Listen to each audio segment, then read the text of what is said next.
Hi everyone, so today we'll do a stock analysis on Peabody Energy Corp, ticker BTU, and it's a leading coal mining company. Quick disclaimer, I'm not a financial advisor, this is my own research, up to you to make your own decision. So as usual, for the summary of this video, we'll do a company profile, then we'll look at fundamental analysis as well as insider ownership. Then we'll do a technical analysis of the stock, and then we'll do a price catalyst. So in this case, there will be coal, and then we'll finish with a summary of the company. Is it interesting to invest or not, as a conclusion. So let's start with the company profile. So Peabody Energy Corporation is a coal mining company, as said previously, and it's got four set of mines. One is called Seaborne Thermal, Seaborne Metallurgical, the River Basin, other US Thermal, and there's a corporate segment. In this one, all that we have to remember is that they do thermal and metallurgical coal. So thermal, from memory, is more for electricity generators, and metallurgical is for steel manufacturers.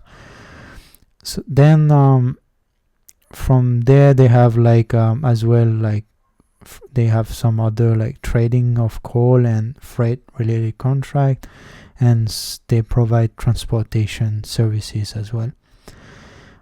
So they have clients a little bit over the world, US, Japan, China. I will get to it later to get the idea with the percentage and everything. 5,600 employees, and then so that company was founded in 1883. That's a long time ago, and it's actually a US company with a headquarters in St. Louis, Missouri. So before we get to the company assets, so I wanted to show in there is their revenue of 4.2 billion, which is quite important. They serve 18 countries, and then they sold 118 million ton for the US. I thought that were interesting stats. So to talk about the company assets, they have actually mines in two countries, the US and Australia. So in this case, they actually separated into four sections. So the Peabody Thermal, which is in the US, the other US Thermal, which is obviously in US, and then the Seaborne Met. So that one, there is one part in US and then another one in Queensland, Australia. And then the Seaborne Thermal, which is only Australian in New South Wales.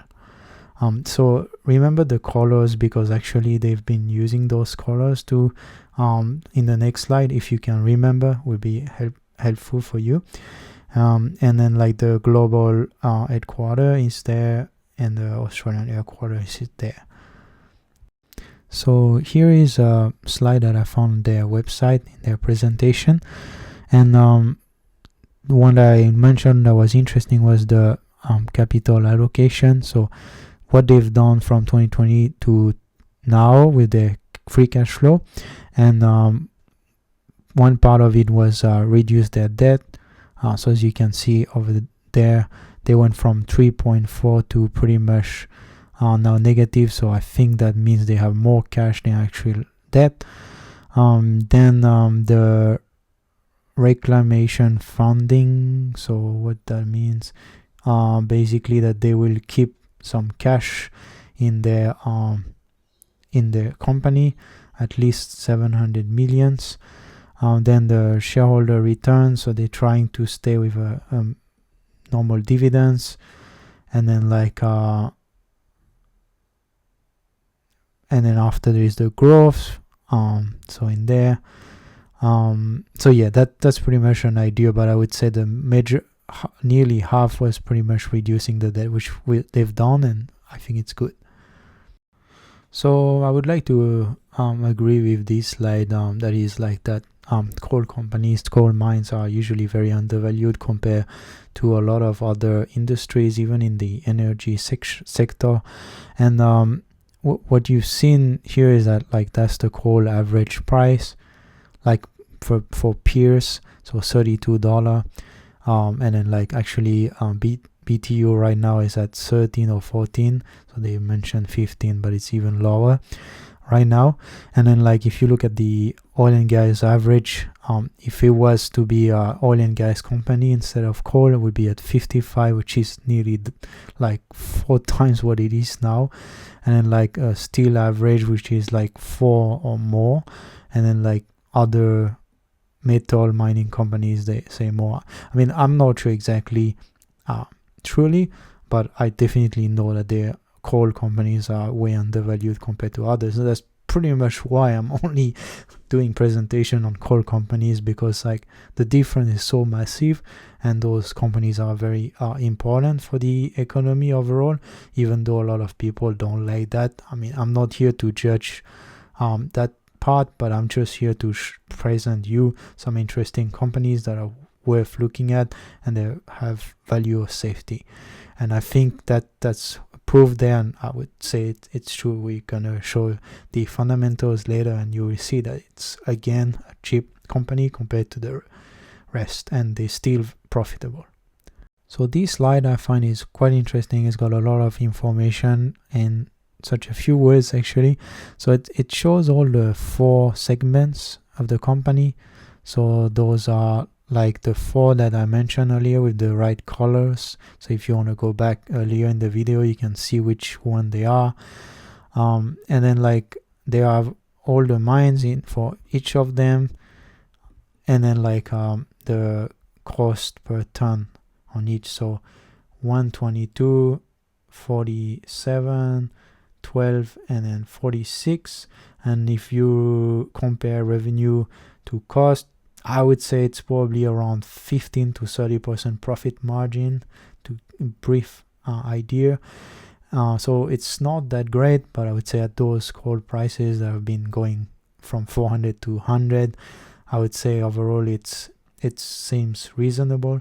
But what I found a bit strange, that I would say I'm just not really like knowing about coal companies in detail, but is the cost of ton is so different from one that is like, for example, 122 if you compare it with the $12 one. So I'm guessing it's related to the quality of the coal, but still I find the difference way higher than I expected. Like it's nearly 10 times.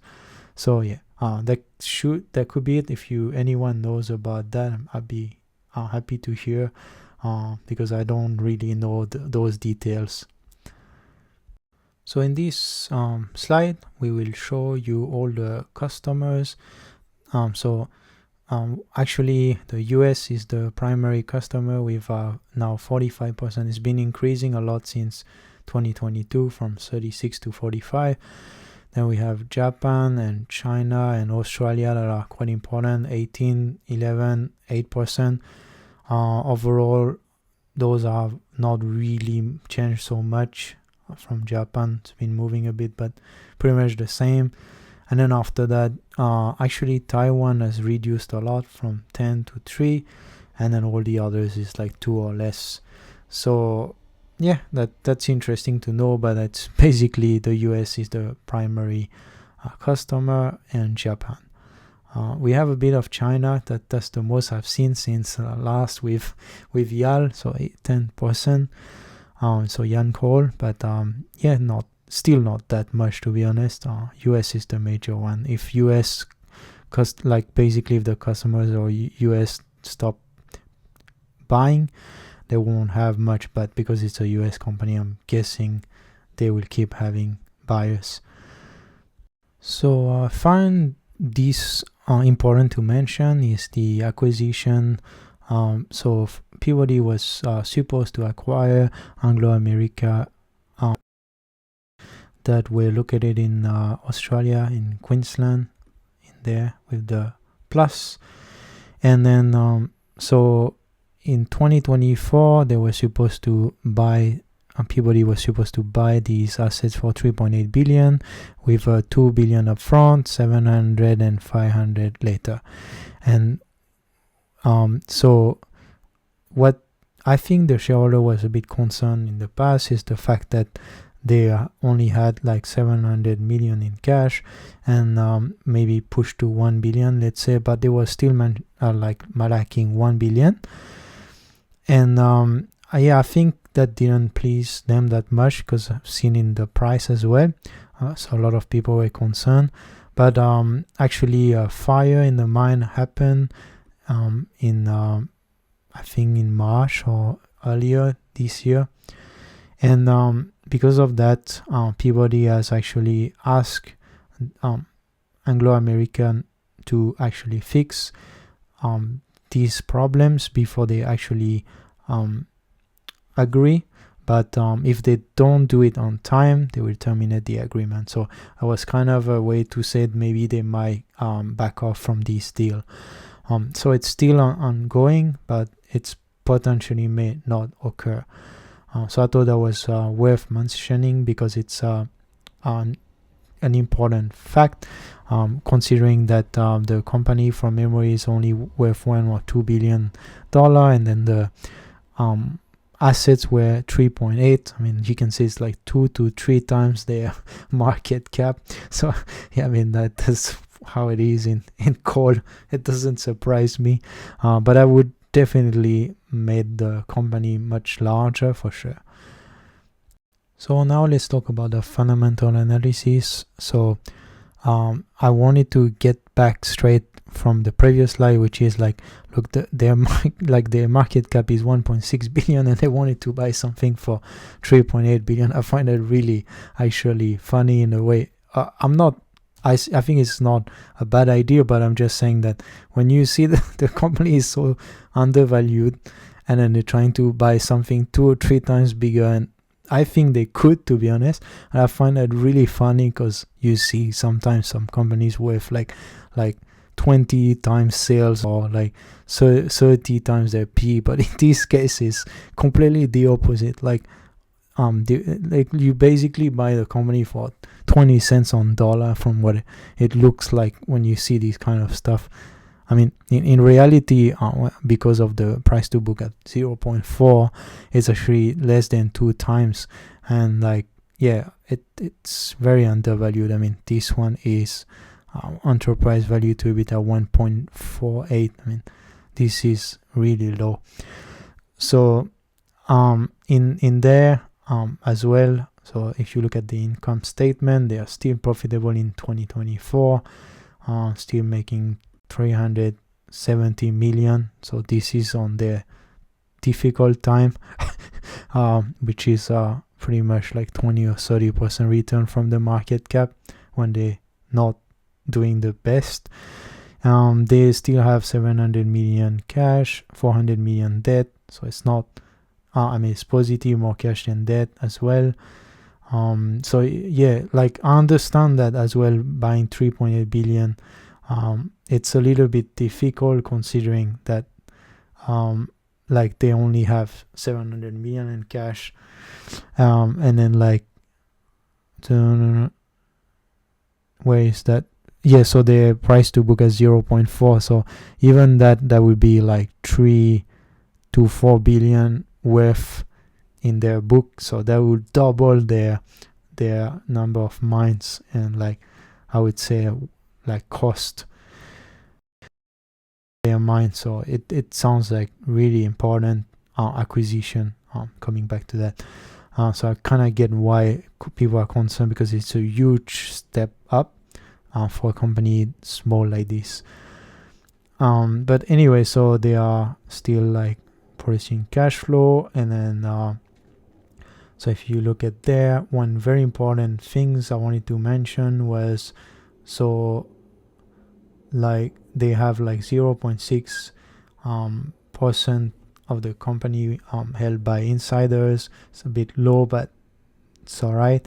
And then 95% held by institutions. So that's very, very high. I mean, like basically no retailers are buying that, like none. And then there's a lot of shares that are shorted as well, nearly so it says 17%, but I see 15 million out of 120, that's let's say 10%.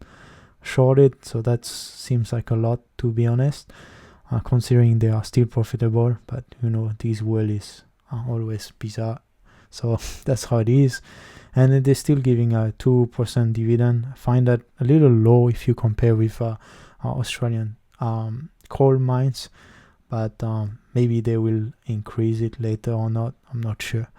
That's just 10% payout.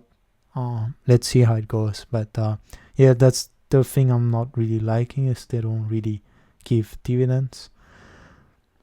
So now let's talk about the fundamental analysis. Not much to say. I mean, it's a pretty stable company. Look at asset, liabilities, and equity. There's more equity than liabilities, and it's logical. I mean, it's safe. Then the balance sheet is like the same idea. So equity is rising, the debt is more or less decreasing, not so much, but a bit. And then since like already 21, we have now more cash than debt, which is good. And you can see in there as well, the equity rising, the debt kind of reduced slowly in blue, and then the cash as well, more or less stable, around 0.7 to 1 billion. And then the balance sheet, current assets is safe. I think this is not to worry at all. In terms of income statement, I mean, we've seen the peak in 2022 and then now reducing because it makes sense anyway. Now the coal price has been going down since, so it kind of makes sense that it reduced, although the capital expenditure is rising slightly, like quite a bit actually. So yeah, to watch out, but nothing too crazy for now. Apparently they have been buying back share from what I'm seeing here.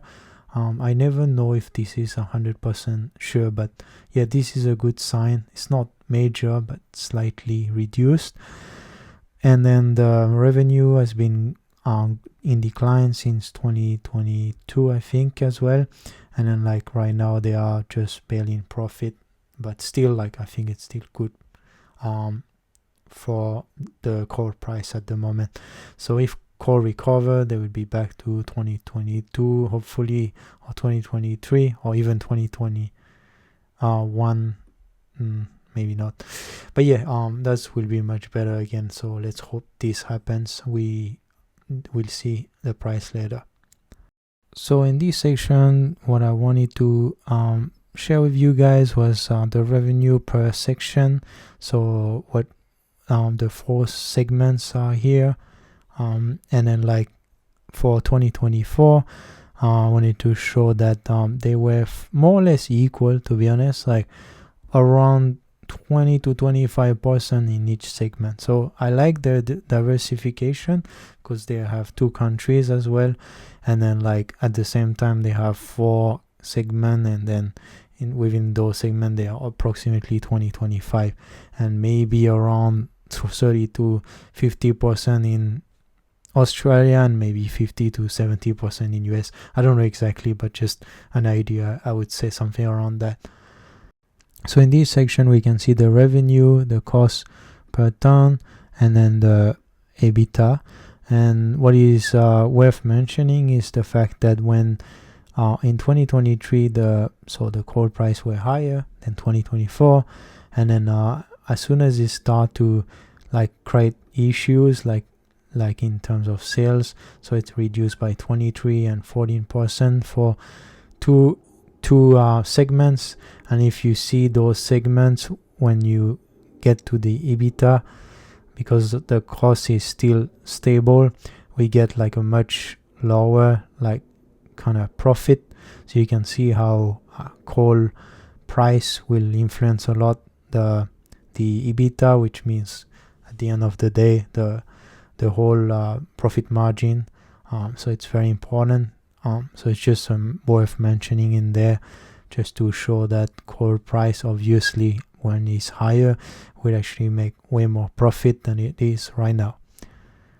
So I wanted to try again the exercise of a coal reserve. So I've tried to I grabbed all the data from these 2 slides in there, and then what I was trying to aim is to know how much they have in reserve. So like last time, I took only the proven coal, I didn't take the probable, and in this case they have interest, but it's mainly 100%. There's only, I think, 1, 2, 3, 4 that have 50 or more. So I will say the official number is close to this, reduce maybe 10%, but we have, if you remove the cost of production, which is here, and then the current sales, so this is with $100 or $110 at coal price today, which is actually, I would say, in my opinion, undervalued. We have 15 billion of profit potential getting out of all these proven coal reserve. So I still think it's fairly good. I'm not sure if better than the last I tried, but still I reckon 15 billion when you see the market cap is 1.5, that's around 10 times what the market cap is today. I still think it's quite low because they could find or even get more mines, and that will increase again. So this is just today. If they just give back all the money to shareholder and they do nothing, I mean, obviously apart from grabbing the coal, but this is including the cost. So yeah, that I find that quite interesting, and again fairly undervalued. And now in this one, it's insider. So as you can see in there on the left, there is all the major insider like BlackRock, Vanguard, and like all these kind of big funds, and they have like 30-40% of it, just the first 3 or 4. And then what I've noticed as well though, so I got that way from the edge follow on the right, which is actually getting all the major funds, and they're actually showing, for example, that these 3 funds, so or 4, like Paul Tudor Jones, Virtue Financial, Mangrove Partners, and Jane Street Group, they have actually increased significantly their position for this company, and then the average price, they're all at 22, 17, 18, 17, so they're all above the current price. So I would say if we were to get the current price today and be our average, would be 30-40% cheaper than all these guys. I honestly think it seems like a value just by looking at this. So yeah, I find that really relevant to share. So the technical analysis as well on 1 month is actually nothing special. It's the company since 2018 has been going down, and then like after back up in 21-22 when they had like the coal price were much higher, but I still think it's not even been that high in my opinion. And then now the price is stuck at 15, not even 13.5. So if you are, so this is actually what I use from time to time to get like it's part of if you guys know short-term ICT, but all it's relevant in there is to grab the whole like from 100% of the range and then see whether we get like a 60 to 80% retracement. And usually I like to try to look into those price so it match with the fundamental. Obviously it's not what I look at only, but it gives you a confidence that at least you're getting into some sort of discounting priced, and not caught into like breaking out and then like on the upside at 30 and then you're like fall and then suddenly you missed the boat and then you buy overpriced. So yeah, it's just an idea, but in my opinion it's good. So now let's look at the technical analysis on the 1 day. So in here it was going down for the whole 2025, and then we have now a little break on structure on the upside, and then there were like some sort of little gap here that is being filled now, and it seems, even though there is a little head and shoulder in here, seems to not, it has broken a little bit with a wick and then back here. So it gives me a little increased confidence that it might actually continue to rise. So we don't know for sure, it could still fall, but the probability is higher now because we are already in that discount that I was mentioning, and then it might actually start going higher now. I mean, considering the discount of this company and how cheap it is, I think it's logical that it rise, but who knows, if something happened with Trump again or whatever, it might impact. So, and finally, let's talk about the coal futures. So in this case, it broke in 23 on the upside, and then since then it's been going doing some sort of A, B, C, D kind of thing like that. That's like a Elliott wave kind of style, and then now it's going into a little potential reversal. So we have to see from here because it's very early, and as you can see on the daily on the right, it broke a little structure. So in the last 2 years, this has only happened this time, because before then they weren't really breaking here. It looked like it broke, but then it just bounced back down. So this could happen again, I am not denying, but it feels just a little better, the break.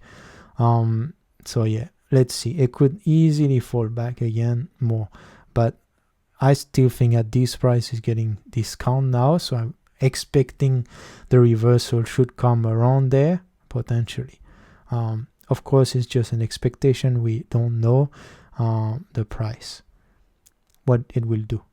So as a conclusion, I would say that the advantages for the company is that it's got good fundamentals, low debt, 300 million and 700 cash, so that's like a 400 million approximately in cash more, for 1.5 billion market cap. That's like 20-30% cash.